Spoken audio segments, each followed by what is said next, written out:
Hello and welcome to the Ice Guys, brought to you by the Hockey Podcast Network. This is the show that takes you into the world of the National Hockey League. Every game, every day, from a sports betting perspective, with pro handicappers Alex B. Smith and veteran sports writer Jimmy Murphy. And now, here's your host, Ian Cameron. Welcome to the Ice Guys, presented by the Hockey Podcast Network, Tuesday, December 7th. Ian Cameron and Alex B. Smith with you. We should be joined by Andrew McInnis momentarily as well. We're ready for a Tuesday NHL card featuring plenty of games as usual on a Tuesday. Looking forward to it. We have, it looks like 10 games on the slate. We're looking forward to breaking those down. Just briefly want to touch on the couple of the games last night. We saw two teams, of course, with coaching changes. It worked out well for one team, not so well for the other. And you can pretty much predict which one it did work out well for and which one it didn't. We said, the Flyers are playing a damn good Avalanche team. Mike Yeo saying, if we're going to get out of our goal scoring drought, we got to push tempo, really move the puck faster, better, play with pace. Yeah, and play with fire, you get burned. And that's what you do against the Colorado Avalanche. And Alex kind of hinted at that yesterday. Yeah, they did generate some goals. Yeah, they did get a little offense. But yeah, it's no good when you're giving up 6-7 at the other end. Like the Flyers did last night to Colorado. So a very, very good game from a betting perspective for me as someone that I took a small shot on the Flyers. That's the only thing I lost in that game. But the first period over, the full game over, I bet that both teams to score plus 150 in the first period. That got there. So that definitely turned out to be a good result. And to be honest with you, it looked like it was a good result and a good night for not only me, but everybody that watched and listens to the show on a daily basis. And it feels like more and more when the hosts, Andrew and Alex and Jimmy and I have a good day and a good night betting NHL, a lot of our viewers and listeners do as well. I'm seeing Chris Otto at PSU Auto having a big night last night. Terry Edelman had a great betting night in the NHL last night. Melissa, usually when she has a good night, so do we. I mean, and it's just, kind of like we're giving you the info and the recommendations, but it's up to you guys to decide whether to tail them or fade them or what to do on your own. And it feels like, when we have good nights, so do you listening to the show and watching the show. So it's really, really good to see a night like last night. I do want to say on the positive side of the teams playing their first game with the new coach, the Vancouver Canucks, a very, very impressive, just business-like, workman-like performance, taking care of business against the LA Kings, a 4-0 shutout win. I saw a lot of energy. I saw players, really playing well on both sides of the puck, about as good a defensive game as I've seen the Canucks play in a while, which was really good to see. You like that finally you saw some offense from this team as well. And the honeymoon is on for Bruce Boudreau here already at night one as the Vancouver Canucks head coach. Could it have started any better? He has one of the more entertaining introductory press conferences that you'll ever see. I mean, that's the one thing with Bruce, and you can criticize the lack of playoff success in the past. You can't criticize him for being dull and boring. Okay, he's entertaining. He's a colorful character, and he was full of wit and rapier-like wit and humor at his press conference yesterday. And how about one of the things he said, Alex, during that press conference, talking about Brock Besser specifically, saying, Brock Besser, I talked to him, I remember when you played against my teams in Minnesota, your first game in the league, you scored 2 goals against us. When we didn't have a clue who you were, we want you to get back to shooting the puck, shoot the puck more to get out of the slump that Brock Besser's in. And wouldn't you know it, the very first goal of last night's game against the Kings and the very first goal for the Vancouver Canucks of the Bruce Boudreau era scored by Brock Besser. You talk about just a perfect night one and game one for Bruce Boudreau behind the bench. Not only does he win his first game, he's basically saying in this first press conference, Brock's got to shoot the puck more and he'll have more success. And sure enough, he scores the very first goal of the game. I mean, you can't script that shit. I mean, it's unbelievable, surreal that happened and played out that way. But credit to the Canucks. It was definitely a much more spirited effort from this team. And you wonder now, does this team have a run in them? Do they have that not just that first win with the new coach? Do they have the chance to go on a little bit of a streak now moving forward? That ends up being the big question. I like the little jab he had at his goaltending from the Minnesota Wild days during the press conference too, Alex. You'll appreciate it as someone that's living in Minnesota. Terry Edelman, Minnesota Wild fan extraordinaire. will appreciate it when he said, a couple of years ago when I was dismissed in Minnesota, we were actually not a bad defensive team. We were number 1 in the league in fewest high danger chances allowed. Problem is we were 31st in save percentage. And he was laughing. Not a good combination. Yeah, blame Exactly. Devin Dubnyk and Alex Stalock for that, is what I was saying on Twitter. But Alex, what were your thoughts on last night? Well, one, we got to give props to you for absolutely crushing the exact score of that Dallas-Arizona game, 4-1 Stars. So whoever tailed, I'm sure I don't even know what the odds were for that, but it had to be something pretty significant. So kudos to you, Ian, for hitting that. But just like I said, some interesting games yesterday. Obviously, like I said, the Vancouver game couldn't have had that any better. 3 nights ago they were throwing their jerseys on the ice, and then next thing you know, they're giving the team a standing ovation. So it seems like I said things might turn around sooner than later. I don't think it's going to be enough to get back into the playoff race. A lot of stuff going on in the Pacific now with San Jose and Anaheim still playing decent. But you look at the flip side with Minnesota, I say Minnesota because of Philadelphia, the old Minnesota connection of Fletcher and Yo back together. And I said it. I'm like, Mike Yill's really going to try and run pace against one of the faster teams in the league. And what do we see at the first period? 4-3. So if you had any kind of over, team total, full game, first period, all of it cashed. I wish I was watching that game closer because I would have been hitting the live goals. The way that they were scoring that second half of that first period, if you're betting next to score or just betting the live in-game total over, you probably could have cashed 2-3 plus prices in a row. So that's one thing, like you said, hopefully you guys are winning when we're winning. But hopefully you're definitely taking in some of this kind of information and some of the tactics we use to really zone in with these live plays, and that's what's going to be huge, I think, moving into the second half of the season. Lines will get tighter once the bookmakers stop focusing on football, stop focusing on some of these early basketball tournaments and different things, and we'll still be able to find value in money lines and size. But in-game wagering has really become, I mean, it's a big staple of mine. I would say 40% of my plays this year have been live wagers, and that seems to be the future of the sport as far as from a profitable way of wagering. So that's something to keep a note of. Yeah, there is no doubt about it. Definitely a situation where, live betting is definitely the way to take advantage in the NHL. I mean, there's just so many great opportunities. It's betting maybe the superior team if they have a sluggish start, they're down a goal, and all of a sudden a favorite becomes a plus price, in live betting. And it's just totals, slow start in the first period. Someone mentioned this to me the other day, or it was actually last week.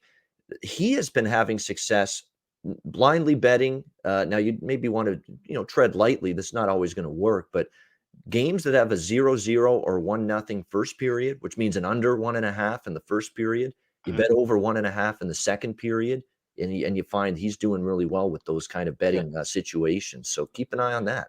Oh yeah, there was last year. I would say let's go back to 18, 19, the end of that, or 19, 20, before the pandemic stoppage.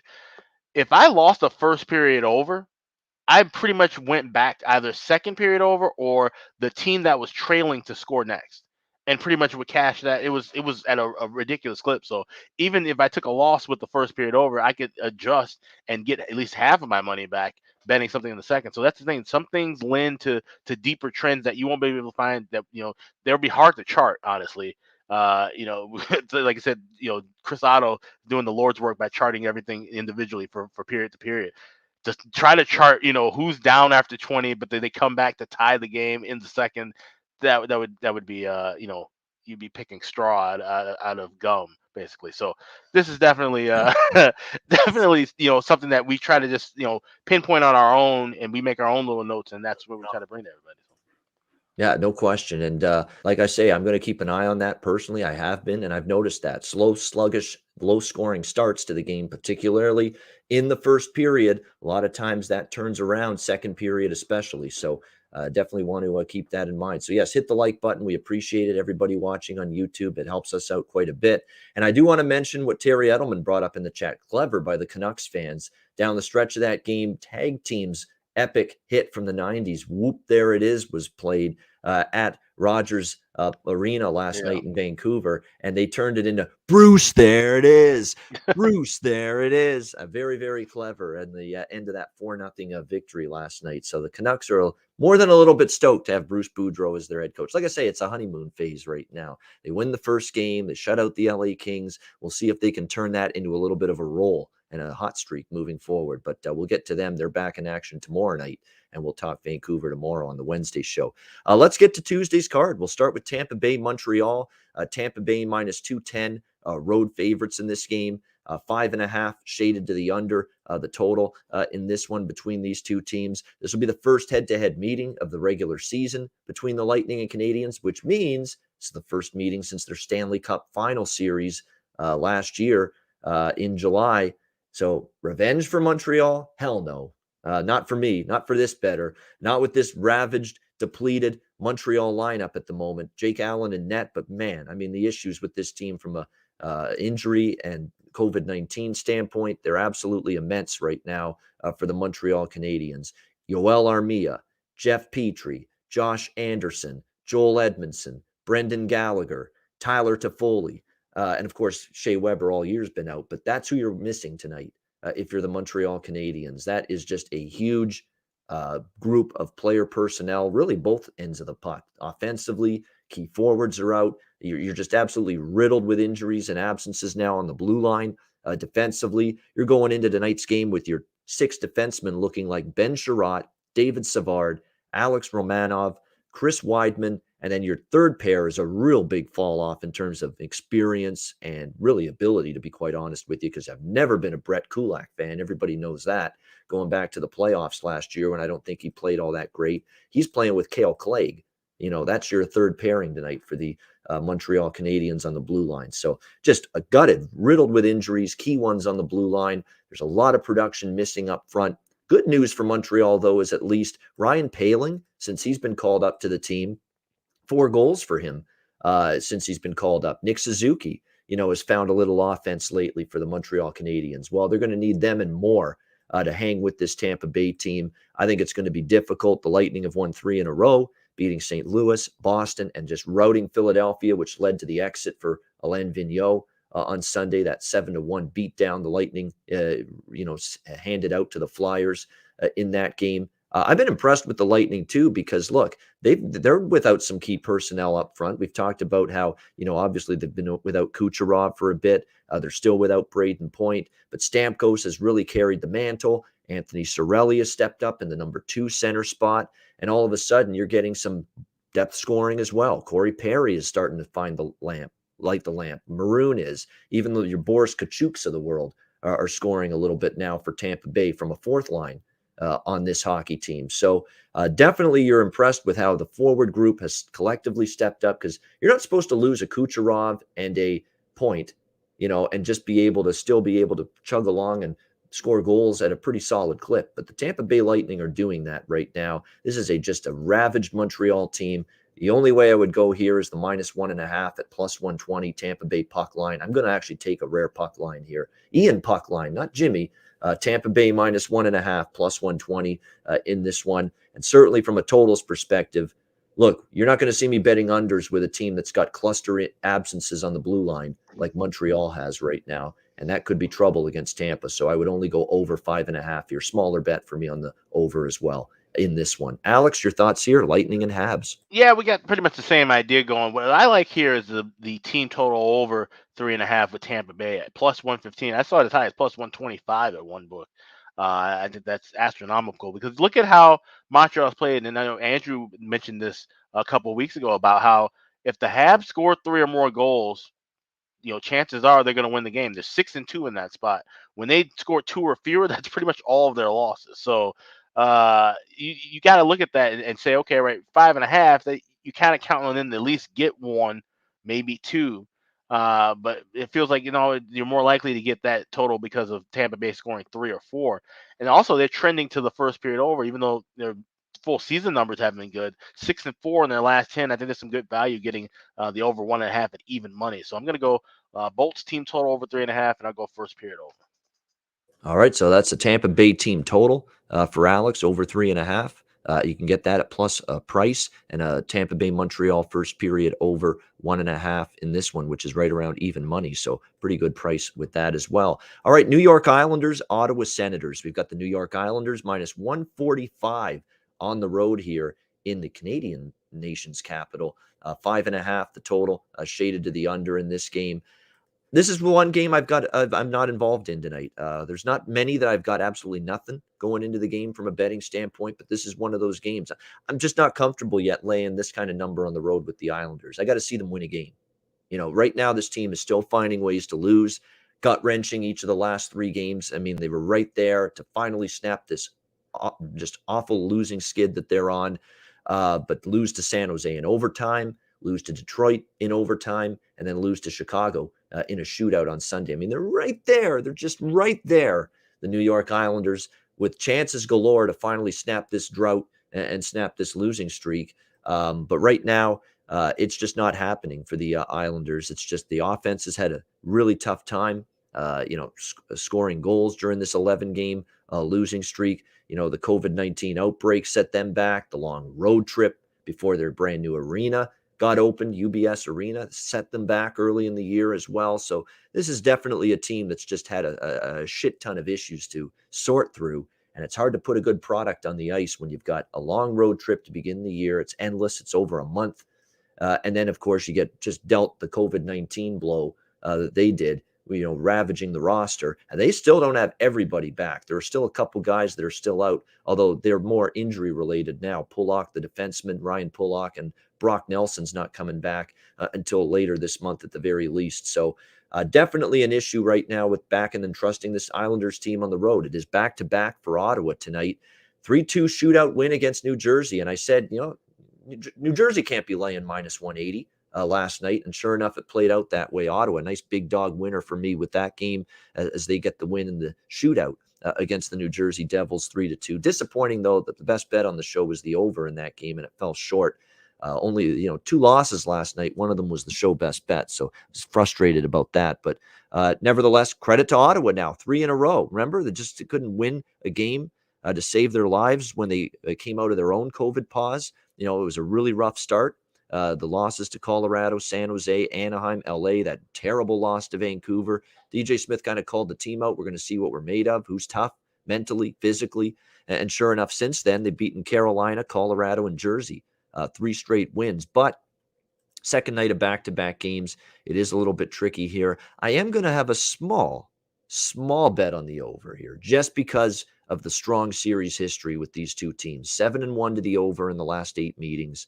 4 straight overs in Ottawa. I know this Islander team can't put a puck in the ocean right now. That concerns me. But my goodness, if it's ever going to happen, right? It's an Ottawa defense that's not great. Second of back-to-back. Goaltending that's marginal at best right now, regardless of Gustafsson or Forsberg in net for Ottawa. So that's the small bet here. Again, over 5.5. But I can't go more than that because I don't love where the Islander offense is, which is in the tank right now. But nevertheless, if there's ever going to be a night where you can say maybe the Islanders can get their offense ignited, it's got to be maybe a night like tonight here against a suspect Senator D. And I think Ottawa can contribute maybe to the scoreboard. So just tiny bet over 5.5 for me in this game. I said I wasn't going to bet it, but I will bet that at the over 5.5 just because of that series history, which is very, very strong. And let's be honest, Ottawa at 5.5 is tough to pass that up when it comes to over right now. Alex, what do you think here, Isles and Sens? Well, I was happy with that Senators game last night because I had the draw. I was able to cash that at plus 345. Oh yeah, great call. Yes. Yeah, so I felt that that was a good move, and I might go right back to the well here with that. I wouldn't be shocked. Like I said, obviously the Islanders are in the poorest of form, and then so this is an Ottawa team. Like I said, kind of chipping away victories, but they still aren't really playing great hockey. Like I said, that win they needed the overtime, the shootout to wrap things up. I just feel like this could be one of those games that said we should be getting an effort from the Islanders at some point. They want to turn this thing around. They figure Ottawa's a bad enough team, and their mind they could beat them, even being shorthanded. I could see this being a close game, maybe a 2-2 or 3-3. And once again, we cash with that draw at 60 minutes. So plus 320, I'll go with the draw. Of course, we have college football bowl season coming up. This is the COVID-19 bowl. right here. Islanders and the Senators. They're the two teams that have had a little shutdown this year and a pause on their season because of it. So that's the commonality, the common thread with these two teams facing off tonight. Columbus Blue Jackets, Toronto Maple Leafs. We've got Toronto minus 250. Home favorite, 6 the total in this one. There's another team where the injuries are mounting a little bit for this Toronto team. Injuries / suspensions. Of course, it got a little rough toward the end of the Winnipeg-Toronto game on Sunday night.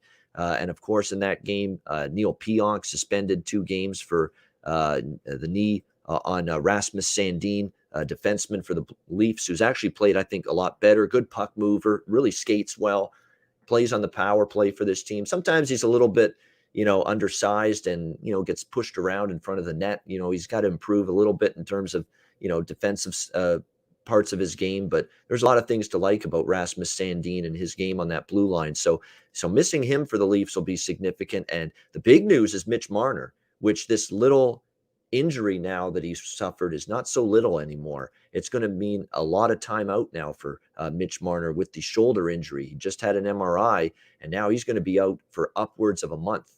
They're estimating 3 to 4 weeks for this absence for Mitch Marner. So disappointing for the Leafs, definitely, just as they're starting to play some terrific hockey. They're surging. They have this terrific run, and now all of a sudden there's the little speed bump. The injuries are mounting.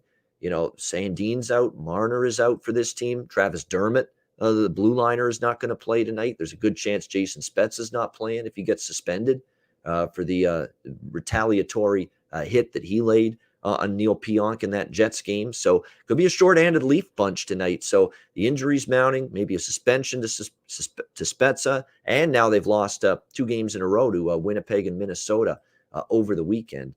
It does, in theory, look like a solid bounce-back spot, but I'm not going to lay minus 250 with a team that's going to be a little bit short-handed tonight, coming off a couple road games over the weekend like the Leafs. The question is, can you trust Columbus? And this team had lost 4 in a row before beating San Jose 6-4 on the weekend. I mean, this team has definitely had their struggles defensively, the Jackets, in recent games. I could maybe see that starting up here. Again, with the absences for Toronto, you never know how it's going to translate on the ice. Is it going to make them worse offensively? Is it going to make them worse defensively, going into tonight? But one thing I've seen with the Leafs here is, their defensive game just has slipped ever so slightly the last 2 games against Minnesota and against Winnipeg. And in fact, now they've given up 3+ goals in 3 straight games. And to me, I think they can get 3+ goals against Columbus when you look at this game, because the Jackets really are having a tough time defensively, and they've had a tough time against some teams that don't have the offensive skill, talent, and depth that the Leafs do. So even with the injury concerns to the Leafs, I am going to go over 6 here, plus 100. Nothing on the side, but we'll get in on the over in this game for me between the Jackets and Leafs. Alex, Columbus, Toronto. Yeah, I'm like the over 2, but I'm going to go first period with it only laying $1.25 with that 1.5. We've seen Columbus 7 of the last 10 go over, and like I said, we might see more of a decline defensively with Toronto, even though they still will have some offensive punch. But like I said, it can be more that it's 2-0 Columbus as opposed to 2-0 Toronto or 1-1 game. So you might even want to look Columbus money line in the first period too. But I like that first period over a bit more. All right, next up, we've got Nashville and Detroit. Nashville minus 120, road favorites, 5.5 the total, shaded to the under in this game. The Predators coming off an overtime win against Montreal 4-3. The pattern lately has been loss, win, loss, win, loss, win, loss, win for the Nashville Predators. They've had a difficult time stringing 2 wins in a row lately. We'll see if they can break that trend tonight against Detroit, who've suddenly won 5 in a row. Going into this game, 3 of them in overtime against Buffalo, Seattle, and the Islanders. They had the upset win against Boston, and I was on the Red Wings as a big dog in that one, and I know Jimmy really liked Detroit in that game against the Bruins that night. And they also had a nice home win against St. Louis. And don't look now, the Red Wings have actually won 4 straight on home ice going into tonight's game against the Nashville Predators. Yeah, 5-0, in their last 5 home games. So they've suddenly been enjoying life in the pizza box here at Little Caesars Arena in Detroit. It's Detroit or pass for me. I mean, you can't Nashville's just, going win-loss, win-loss, win-loss. Nashville has played better, in terms of the head-to-head series history. It's been pretty heavy in favor of Nashville, 4 straight over Detroit head-to-head. I don't know if I'll bet it. Don't know if I'll get there. Because with Detroit, as much as I look for spots to bet them, I'm looking for Detroit. I want some bang for my buck when I bet Detroit. You know what I mean? I like betting them when they're getting plus 140, plus 150, or the plus 180 like they were getting against Boston, where when they go and play those, upper echelon teams, or that's when I find we really get sometimes the best effort and performance from this Detroit Red Wings team. So I just don't love the value here, but certainly it would be Detroit or pass for me in this game, and it's probably going to be pass personally. What do you think here, Alex? Preds and Red Wings. Yeah, if I had to play anything here, it would be Detroit. And I agree with you completely as far as, you want to get a bigger plus price with them. But I just feel like they're, just like I said, the current forms, I would take Detroit more, here in this spot than I would more often than I would Nashville. So like I said, I probably would add this to my card. It wouldn't be like it wouldn't be a big client play. If it's probably a half unit selection if I were grading it like that. So I'll go with Detroit.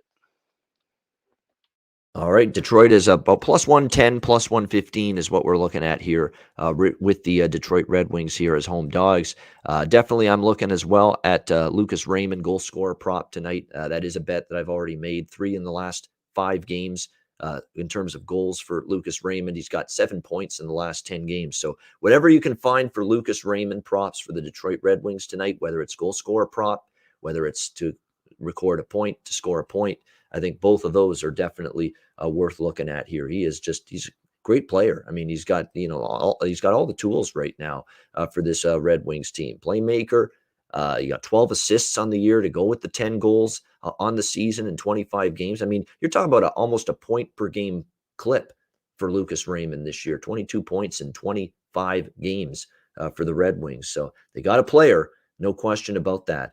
In Lucas Raymond. All right, we got Anaheim and Buffalo next up. Anaheim minus 120, road favorites here, the total 6. Pretty much even money, slightly shaded to the under in this one. Back-to-back for the Ducks. I did lean to Anaheim. I did not end up betting Anaheim last night. I'm kind of glad I didn't bet Anaheim, but tough if you had Anaheim.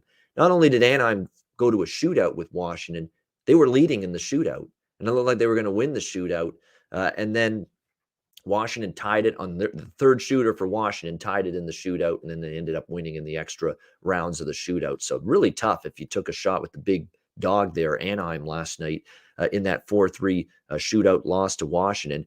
Anaheim's now gone over the total in 5 straight games. I mean, here's another one like Seattle.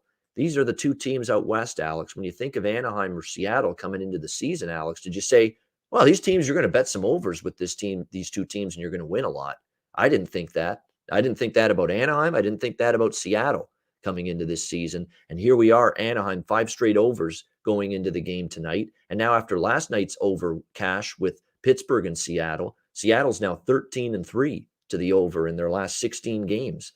So these are 2 unexpected over-trending teams, and it's been that way for Anaheim. Why has it been that way? Well, first of all, their defense and goaltending, I don't think it's at the level it was last year. But what's a lot better than it was last year? Their offensive side of the puck. I mean, my goodness, with the young talent they've got, it's been impressive. And what's been impressive, too, is Getzlaf didn't play. Henrique didn't play last night in the game against Washington. They're still scoring goals. I'm impressed with Dallas Eakins juggling the lines. He's got a good temperature of the team. He knows who to elevate. He knows who to bring it, in the top 6 forward role when he's got some injuries. It worked out well with Sonny Milano. So far up there on a top 6 forward role. Ricard Raquel has kind of stepped up lately, with some of these other absences up front. So it's been impressive to see Anaheim still be able to score, even without their captain Getzlaf and Henrique, and of course Zegras and Terry. It goes without saying what great young forwards they've got for a long period of time with those 2 in the future. Buffalo, on the other hand, just continues to struggle to win games, 1-8. In their last 9 games. The only win was against Montreal, 4-1 at home. Montreal team that's one of the worst right now in the NHL. So it's been a struggle here for this Buffalo team. They've trended over. They're 6-2 to the over in the last 8 games. And by the way, the overs 5 straight have cashed to the over for Anaheim on the second night of back-to-back games as well. You look at the series history, that is 4-2 to the over in the last 6 head-to-head meetings. It looks like for Anaheim tonight, we should see Anthony Stolarz in net after Gibson got the call last night. He's actually been all right, Stolarz, in net. But I think he'll give up a couple because, again, we talk about this all the time. The team on the second night of back-to-back games, especially on the road, they're a little bit fatigued defensively. You could see that show up tonight. And on the other side, Anaheim should be good to score a few goals tonight against this Buffalo team, who will be going with the young kid up from the AHL again. We saw him start a few games last year. Ukko-Pekka will be in net here for Buffalo. Ukko-Pekka is his first name, by the way. It's Ukko-Pekka, and then Luukkonen is his last name. See, I used when he first got that first start last year for Buffalo, I was calling him Ukko and then Pekka Luukkonen. I thought the last name was hyphenated. No, okay. the first name is hyphenated. It's Ukko-Pekka, and then Luukkonen is the last name. So Ukko-Pekka Luukkonen here for the Buffalo Sabres. Kind of sounds like pick a pack of pickled peppers whenever you try to say that 10 times fast there. Right. Ukko-Pekka Luukkonen, yeah. But he'll be in net tonight for the Buffalo Sabres, the young Finn. Look, he just got, I think, AHL Player of the Week or something down with the Rochester team. So he had a good week, but his overall AHL numbers this year actually aren't very good, to be honest. In the AHL level for the entire year, he has a 3.42 goals against average and 888 save percentage. And now he's got to come up here and play in the NHL tonight, start against this Anaheim Ducks team, which again is scoring goals. We didn't think that coming into the year, but they have been a much improved offensive team. So for me, it's over the total here of 6 between the Ducks and the Sabres. We've been on these Buffalo overs for a while. Anaheim's gone over in 4 straight. And even with the back-to-back on the road, Alex, I'm taking Anaheim minus 120. I just think it's cheap here. They're the better squad right now. I think even after the tough loss last night, there's enough there for Anaheim against just a weak team defensively right now for the Sabres. A very, very suspect, unknown in net. Not that he's an unknown, but I have my doubts he's going to play well with some of the numbers I'm seeing from Luukkonen in the AHL level. So Anaheim minus 120, over 6 for me in this Ducks Sabres game. Alex, Anaheim Buffalo. Yeah, that's the same way I'm looking to with the over for the full game. Like I said, Anthony Starrs has been decent, 3-2-1 with a 2.82 goals against. He's certainly not, showing the signs of he was like letting goals in before when he had limited duty. Backing up John Gibson, he's turned into a true solid number 2 goaltender. He's not going to be a guy where if Gibson gets hurt, all of a sudden he can be elevated to the 1 status and really do some damage. I think that's where we would start to see him wear down. But as a true number 2 in an era where most teams have 1A, 1B, Starrs is a good option. And like I said, Luukkonen, he's called up by necessity because they brought Malcolm Subban in. He looked terrible. We already know about Aaron Dell, no Tokarski, no Anderson. So it's up to the goalie of the future to do something right now for Buffalo, but I don't think that's a chance. So I'm with the end. I'm going to go full game over 6. I'm also going to go Ducks minus $1.20. Stay away from regulation because this could easily be a game that goes like 3-3 in overtime. Yeah, I think Anaheim, it could be a 1-goal game. Wouldn't shock me. I mean, this is not, the best scheduling spot in the world for the Ducks, no question. And Buffalo's, a little bit more rested. They've been off and they're sitting, waiting there for Anaheim since Saturday when they played against Carolina. So definitely a scheduling edge for Buffalo, but that's also factored into the number and the price. That's why you're getting a reasonable price with Anaheim. The schedule, I think, has been baked into this line. And that's why it's cheap here for Anaheim. And I still think, like I say, they can get the job done here in this one. And I think you'll get a good effort from Anaheim because they've lost 2 in a row. I don't think they take Buffalo lightly here after 2 straight losses. All right, Florida and St. Louis now. We've got Florida minus 160, road favorites, 6 the total. In some spots, 6.5, though, at the majority of books right now. So make sure you shop around if you're going to bet the total in this game. Obviously, there is plenty of concerns here for the Blues. They're a little bit banged up right now. Jordan Binnington, their top number 1 goalie, remains on IR. David Perron is out. Robert Thomas is out. Justin Falk on the blue line is out. Tyler Bozak, a great 2-way center for the Blues, is also out for this team. I mean, that's some key personnel that you have MIA tonight if you're St. Louis. That's probably the reason for the line move. But the even bigger reason for the line move is the likely return of the captain of your Florida Panthers, Alexander Barkov, tonight from injury. That has definitely played a part in this line being driven up. And this is a rare situation where you rarely see this. You have an Eastern Conference team versus a Western Conference team playing a back-to-back against each other. You don't see that very often, but they played over the weekend in Florida.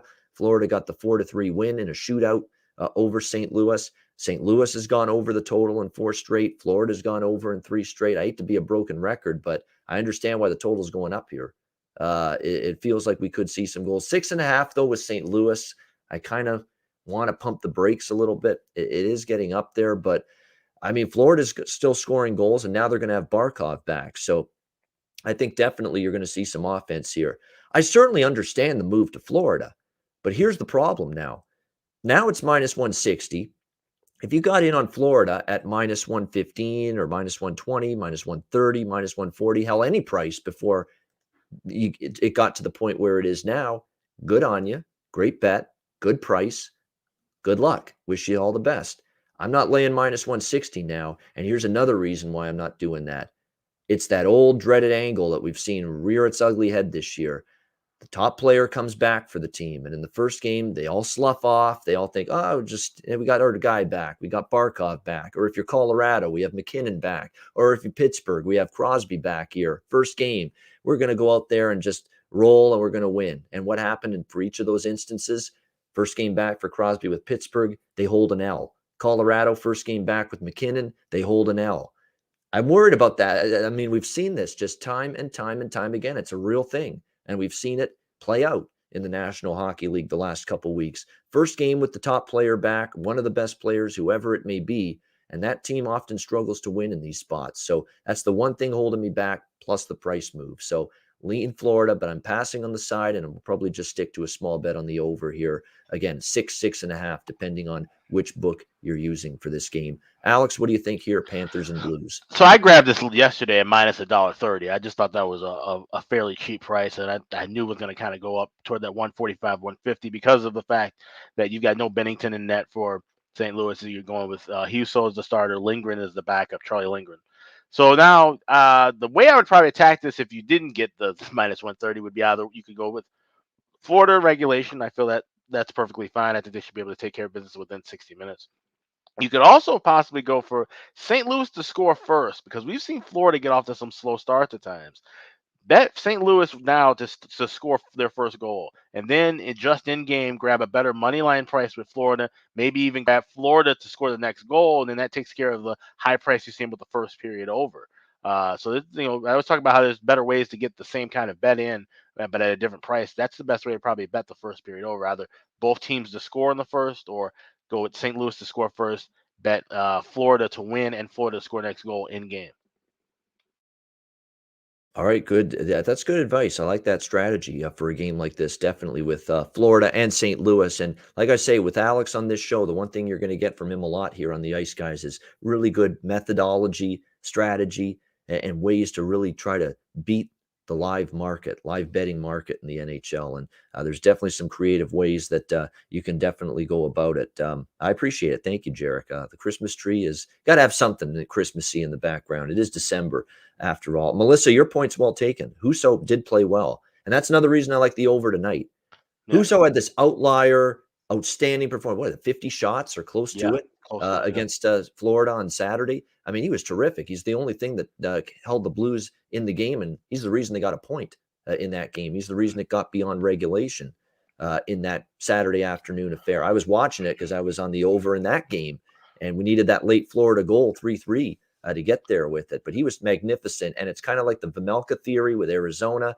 These guys that have these one great starts when they're kind of mediocre goalies, they fall back flat on their face the next game, and maybe that happens tonight. And you have a situation, too, with a guy who's technically a backup goalie getting another start against the same team he faced earlier. We have another situation about that coming up later, but sometimes when you see that happen, those teams remember, hey, this is what we need to do to beat him. This is why, 45, 50 shots. That means, the Florida's got just as much information on trying to figure things out by, maybe changing some things as much as Husso, facing those 50 shots.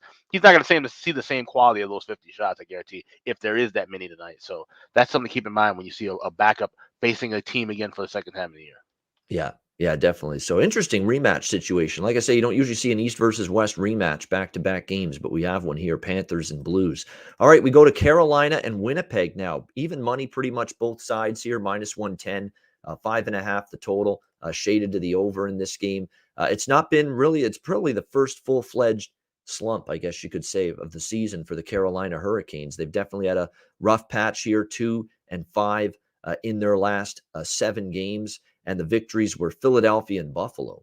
Like, that's the thing with Carolina. It's not only been a slump, but the only 2 victories were 2 teams that can't get out of their own way right now, the Flyers and the Sabres, during this little bit of a skid for the Hurricanes. And injuries have mounted. We've talked about they've been without 2 of their 6 starting defensemen for a while now, and D'Angelo and Pesce. They remain out indefinitely.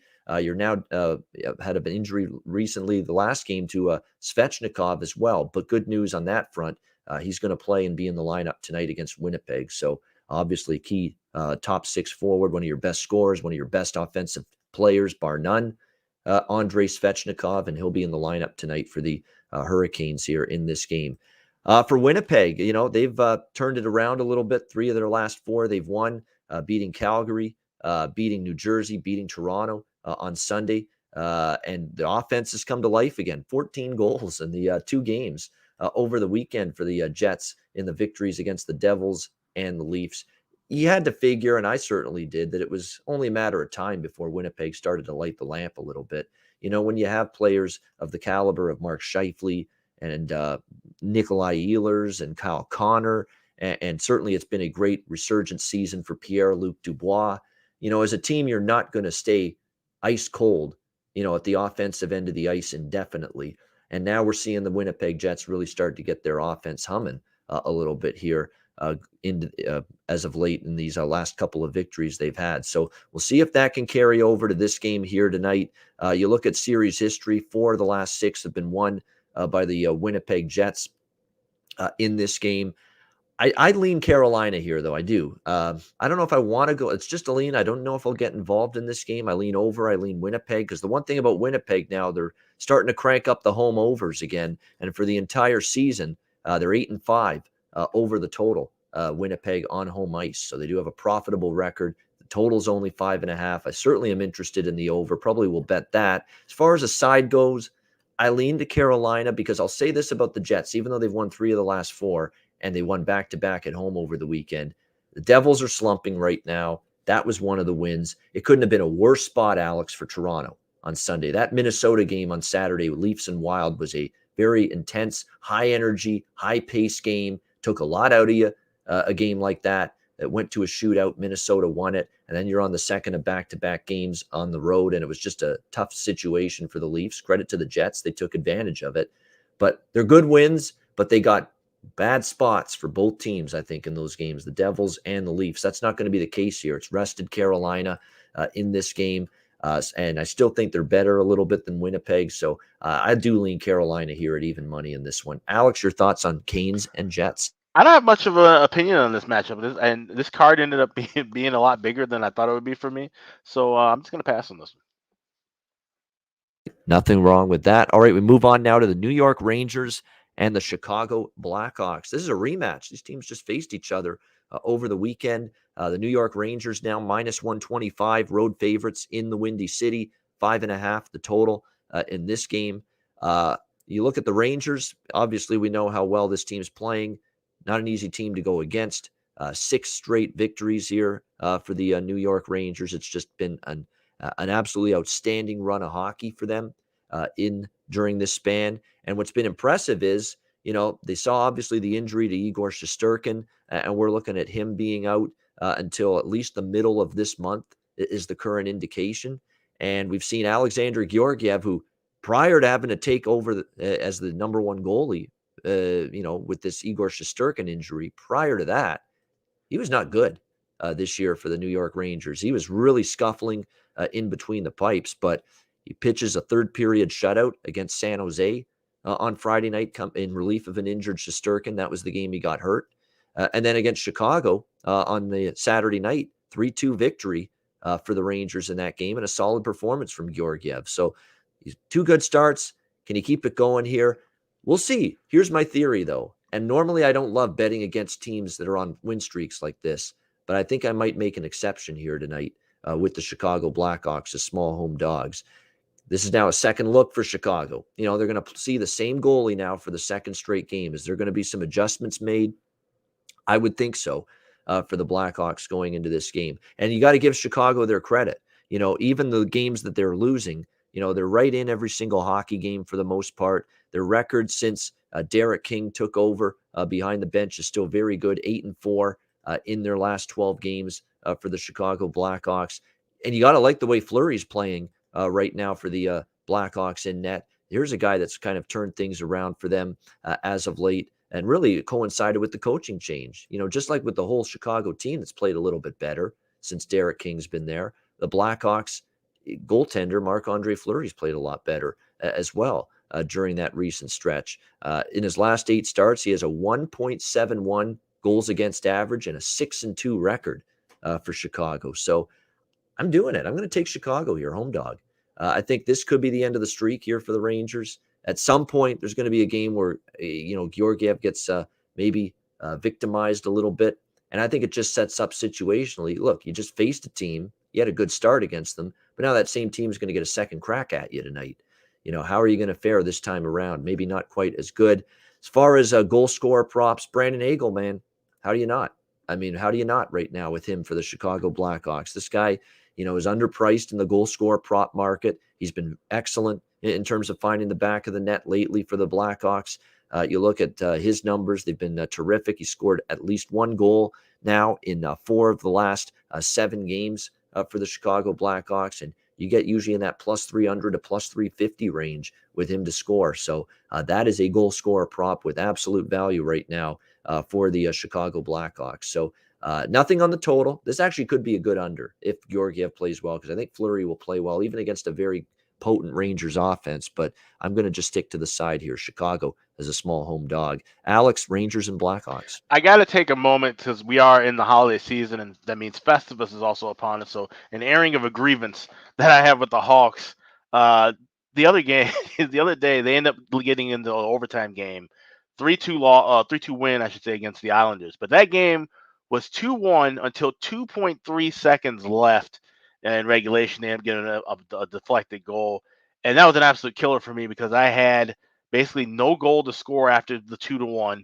And I also had the under 4.5 would have easily cashed basically 2 seconds brutal. away. That's so rough. that was a brutal beat for you. Can't really say that often with live bets, but those are two brutal ones. But now, like you mentioned, these two teams played on Saturday at Madison Square Garden. Hawks were really in that game. 4-1's a bit misleading because there was a couple empty net goals late. Hawks were well into that game for the second and most of the third periods. They were playing well defensively. They just couldn't get the offense rolling. Like I said, Georgiev played well, but now, a backup goalie, seeing the team a second time. Hawks playing at home. Hawks seem to be a little bit more comfortable at home lately as well, kind of dictating the pace that they want. Like I said, they want to lock down defensively, but they still get some good chances and looks. And I don't know if you've noticed this, Ian, and this is something to definitely note for live wagering. If the Hawks, if they go to overtime, you can pretty much bet them anywhere, whether they're a dog or even a short favorite, because teams are playing scared and waiting for the shootout. The Islanders did nothing in that overtime because they were afraid of that 2-on-1 rush of DeBrincat and Kane, which right now seems to nearly be an automatic goal, whether it happens in regulation or in overtime. So it's something to keep an eye on with those two guys. And if you see the Hawks in overtime, they should probably be favored, whether they're were struggling in the game early or not. Yeah, I remember it happening on the Black Friday game against St. Louis, a couple of weeks ago, a 3-2 overtime win. That's exactly what we saw.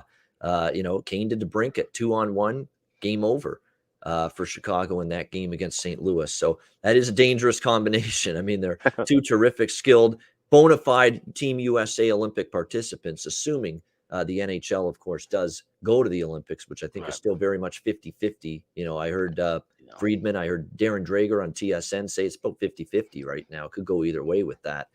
So it's not set in stone, but obviously two talented forwards for Chicago, two of their best offensive players. You give them a 2-on-1 rush opportunity, you're going to be in trouble more often than not. So very interesting. That's a terrible way to lose those live bets the other night, mentioning that Blackhawks Islanders game. My goodness, sickening.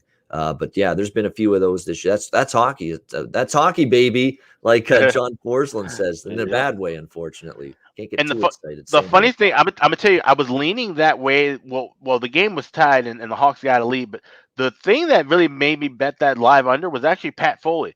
Pat Foley mentioned, he says he never, in his 40 years, as he's wrapping up his career at the end of the season, he says, in 40 years, he says, I rarely made a prediction. He says, I think next goal wins.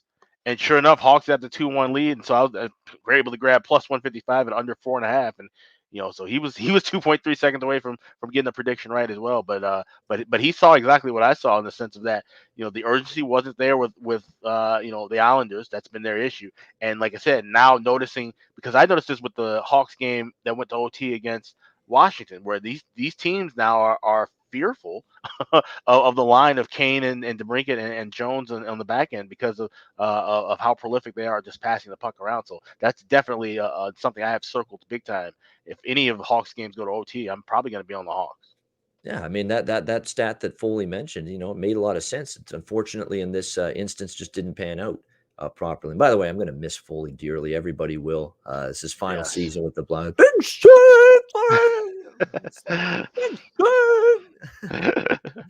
Classic. That's one of the best goaltender, save calls of any broadcaster. Yep. It's just his voice is in a different stratosphere whenever there's a big save. It is. Particularly by a Chicago goalie. I remember it was big save, Crawford. All those years during the Stanley Cup era. But Pat Foley forever, Jarek. Yes. Legend. Absolutely. With the Chicago Blackhawks, no doubt. All right, before we get to our last two games, time to mention DraftKings are great partners here at the Hockey Podcast Network and the Ice Guys. DraftKings Sportsbook, an official sports betting partner of the NFL and NHL. You'll be a winner once a single point is scored in NFL action. New customers who bet just $1 on any team to score can win $100 in free bets. It's that simple. If DraftKings Sportsbook isn't available in your state, don't worry, you can play for huge cash prizes all season long with DraftKings daily fantasy sports contests. DraftKings is giving all new customers a free shot at millions of dollars in total prizes with their first deposit. Download the DraftKings Sportsbook app now. Use promo code THPN. Bet $1 on any team to score and win $100 in free bets. If they score, you score with promo code THPN this week at DraftKings Sportsbook, an official sports betting partner of the NFL and NHL. Must be 21 years of age or older, must reside in a DraftKings Sportsbook state, new customers only, minimum $5 deposit and $1 wager required. Restrictions apply. See DraftKings.com/sportsbook for details. Gambling problem, call 1-800-GAMBLER. Download the DraftKings app, sign up for an account, use the promo code THPN. All right, we move on to one of the games of the night for sure in the NHL with the way these teams have played all year, particularly of late. Minnesota Wild, Edmonton Oilers. Edmonton minus 125, home favorites here. The total currently 6.5. And this one shaded to the over. Not only a rare 6.5, Alex, but juice to the over. So that tells you, obviously, of the offensive proficiency both of these teams are capable of. And certainly what Minnesota is doing right now offensively is out of this world.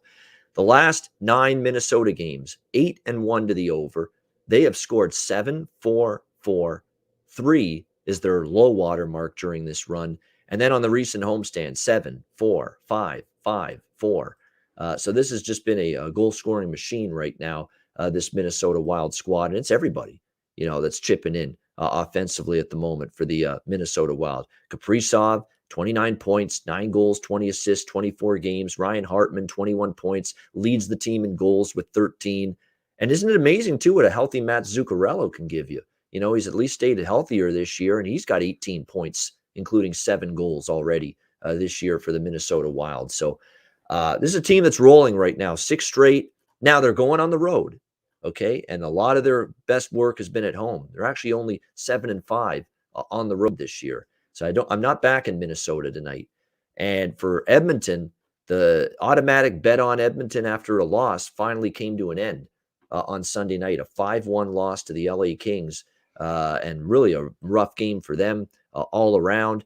Not good at all defensively. 40 shots that they gave up to the Kings in that game. Not pretty at all whatsoever against LA. Dave Tippett, didn't love their game here. Challenged the players after the 5-1 loss. There are parts of our game that aren't good enough right now. Puck battle stuff, wall battle stuff, execution with the puck. Things that allow you to play a lot harder and a lot faster. We're not doing enough of that right now. Our puck play is slow. We're chasing pucks. That's been going on for a long time now. So that's a quote from Tippett saying, I haven't liked our game for a while, but we've gotten away with it because we've been winning. some of these games that maybe we didn't play that great. And now the lackluster play is kind of catching up to the Oilers. And when you start to look at the recent stats here, Alex, you can kind of see why Tippett's gotten concerned. They've been outchanced and outshot in 4 straight games, even though they won 2 of those games. So you can see that the level of play is declining just slightly here with Edmonton, particularly on the defensive side of the puck. So will that correct itself? That remains to be seen. When you look at series history with these 2 teams lately, like I said, it's been pretty over heavy. Edmonton's actually really, really played well head-to-head against the Edmonton Oilers. Minnesota is 15-3 in the last 18 trips to Edmonton. On an overall basis, Edmonton is 5-2, Minnesota rather is 5-2 in the last 7 meetings against Edmonton. The overs cashed in 4 of the last 5. It's a really tough game from a side perspective. Minnesota's rolling. Don't know if I want to go against them.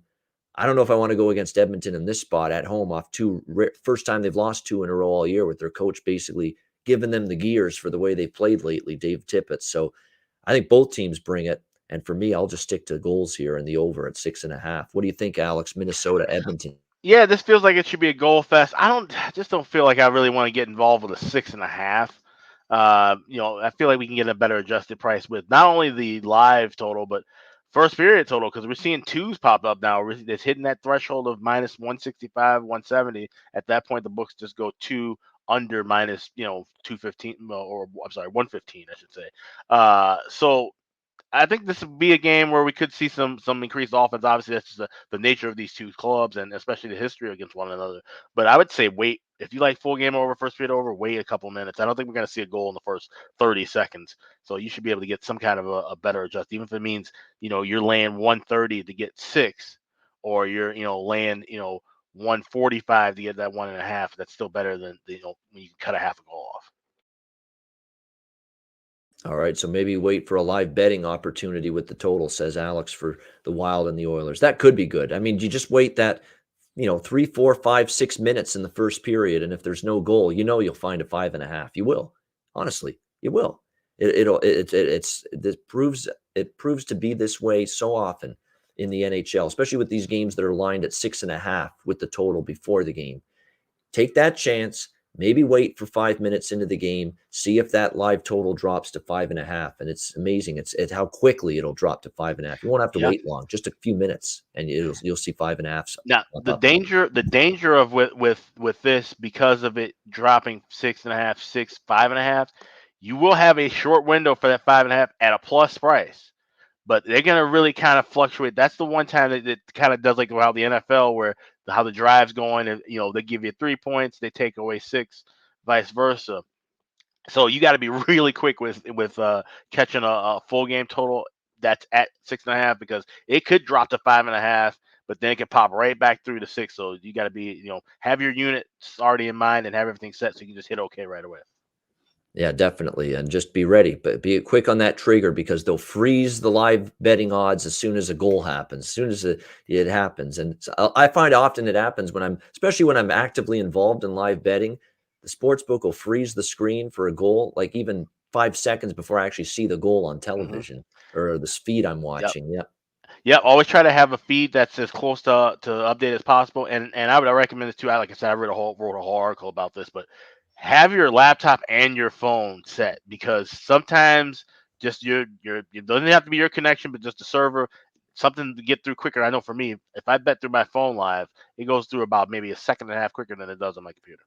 Yeah, absolutely. No disagreement there. There's definitely, it's not only where you bet, how you bet, but yeah, what technology you use exactly in terms of live betting and how best to take advantage of it. All right, we've got our final game here, Calgary, San Jose. We've got Calgary minus 145, road favorites here, 5.5 the total in this game.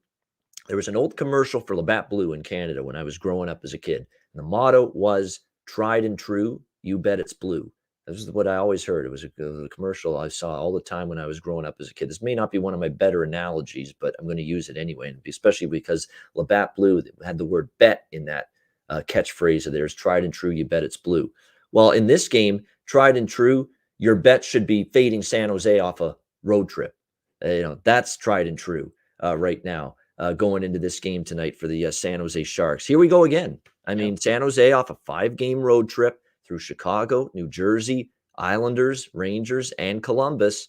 I mean, how many years do we have to watch San Jose hockey? And how many times do we have to see this spot play out time and time and time again before you realize you just go against this team off a road trip? They had a 5-game road trip in October, came home against Montreal, a bad Montreal team. What happened? Oh, they got shut out 4-0 in that game. They returned home off a 5-game road trip in November, which ended in St. Louis. Came home and played Washington. What happened in that game? Also shut out by a score of 4-0 in that game. And now here we go again. 5-game road trip for San Jose, and now they return home. And not only do they return home off a road trip, face a Calgary team that's been one of the better teams in the NHL for the last, all season, but especially of late. And a Calgary team that's coming off a loss, 3-2 to the Vegas Golden Knights in their last game on Sunday. And a team I'm sure is going to be looking to bounce back here. They've been good off a loss, the Flames as well. Their numbers in that role, I guess you could say, 4-1 on the road following a defeat this year. The Calgary Flames, we know their road record overall is magnificent, 11-5 in 16 road games this year. And for Calgary, this Andrew Mangiapane train in terms of him scoring on the road, I've been riding that quite a bit. It's been remarkable to see just how majority of his goals have been away from home this year for him. And he just continues to find ways to score. Already on this road trip, he did get blanked in the Anaheim game on this road trip, but he scored a goal, also had an assist against LA, and then scored one of the 2 goals for Calgary in the game against Vegas on Sunday night. So how do you not take Andrew Mangiapane to score on the road right now for this Calgary Flames team? He just keeps finding a way to light the lamp. I'm going to be a little bit more conservative in this game. Now, San Jose, by the way, they're starting to come back down to earth. They didn't end that road trip great. 1-0 and 6-4, 1-0 loss to the Rangers, 6-4 loss to Columbus. So, and now they come home, and they only have the key thing too with this bet against spot for San Jose as well, Alex, is just the 1 day, following the final game of that road trip. 1 day off only following that final game of the road trip against Columbus. So not a lot of downtime to decompress, get your shit together, get readjusted to being back home in the Pacific time zone again. And that makes these kind of spots even tougher. So I like Calgary here, but I'm going to play it a little more conservative, just going to lay the straight full game money line here, minus 145. If you want to go with in regulation for a little bit more value, I wouldn't argue with that, but I'm going to play it a little more conservative here. Calgary minus 145 in this one. Alex, Flames and Sharks. Yeah, we all kind of have our own signature plays. I feel like this is one that we both share as a signature. Fading San Jose off of a road trip. It's something that's, like you said, tried and true for well over a decade at this point now. And I'm going to go with that in regulation with Calgary, that at a guy that even money. I think you can find plus 105 minus $1 So shop around for that, sure, in that range. But you said Calgary won 7 of the last 9. And they just seem to be in the better form. And now with San Jose, I said this is just always a flat spot for them, and I don't know what it is about it, because like I said, they've played teams where that team was specifically on their last trek of the road trip, and they still managed to struggle and lose. So like I said, it's just and then having 1 day as opposed to 2 or 3, which they tend to normally do. It's usually 2 or 3 days off when they get back, being a West Coast team. But like I said, 1 day off, that makes it even worse. So I think this could be a blowout kind of game. I'm not gonna lay the goal and a half, just in case. So I'm still being kind of conservative, but not as conservative as you. I'm going to take the Calgary Flames in regulation. All right, there we go. Calgary in regulation for Alex in this game against the Sharks. You know what I like too? Calgary lost at home. The one previous meeting against San Jose this year, they lost at home 4-1. So I think, it sets up well that, hey, we lost to these guys the last time we played them. And of course, we lost Sunday night to Vegas. So I think you get that focus here for Calgary and maybe a chance to jump on this jet-lagged San Jose team. And we know San Jose just haven't had their legs under them in any previous home game off a 5-game or longer road trip, which this is the exact situation tonight. Blake Coleman, he has shot the puck a shit ton, and he has not been rewarded for it, but he's finally scored on, I believe in the Anaheim game he found the back of the net. I think there's some value with him as well. Goal scorer prop for Calgary. Blake Coleman. I mean, his shots on goal are insane. How many pucks he's fired at the net, and he probably should have more goals than he's had so far this year. So Blake Coleman for Calgary might be a good value goal scorer prop tonight in this game as well. All right, great stuff, Alex. That's the Tuesday NHL card. Great show. Thanks to everyone for joining us. We appreciate it. Hit the like button if you're watching on YouTube. We greatly appreciate it for the support. I mean, the viewership numbers on YouTube and the podcast download numbers on for the podcast version of the Ice Guys, they keep on going up, and it can't be done without your support. And we definitely appreciate you guys tuning in and joining us 7 days a week right here on the Ice Guys NHL Hockey Betting Show. All right, it was a great night collectively on the show yesterday. A lot of wins. A lot of the viewers and listeners cashed in big on Monday night. A great night of NHL betting for pretty much everybody across the board. Let's see if we can try to duplicate that for this big 10-game Tuesday night NHL card. Best bet time. Alex, what do you like for best bet? Yeah, just want to make a quick mention about the Ice Guys story. You can check it out at iceguys.myspreadshop.com. For the next 2 days, there's a coupon code for 15% off everything. So if you've been delaying your holiday gift purchasing, you better do that now and take advantage of that coupon while it's up for the next 48 hours.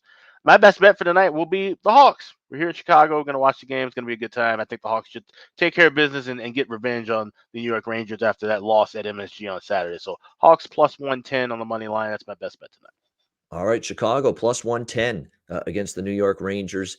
Best bet for Alex B. Smith, and that's no homer bet or opinion because I like Chicago as well in that game. But it's not best bet for me. Best bet for me is going to be the game we just talked about, Calgary, minus 145 against San Jose. Just tried and true. You know, we got a Calgary team facing a San Jose team off a long road trip. They're 0-2 in this spot. Identical 4-0 losses to Montreal and Washington at home off a road trip of 5 games or more. That's just this season for San Jose. That doesn't factor in last year, 2 years ago, 3 years ago, 4 years ago, 5 years ago, 6. Yeah, you get my point, right? San Jose's just been dreadful off a long road trip at home for a very long time now. Let's go Calgary minus. Actually, there's some minus 140s starting to pop up. So a little San Jose money. So minus 140 is out there right now with the Flames. We'll go with that for my Tuesday best bet.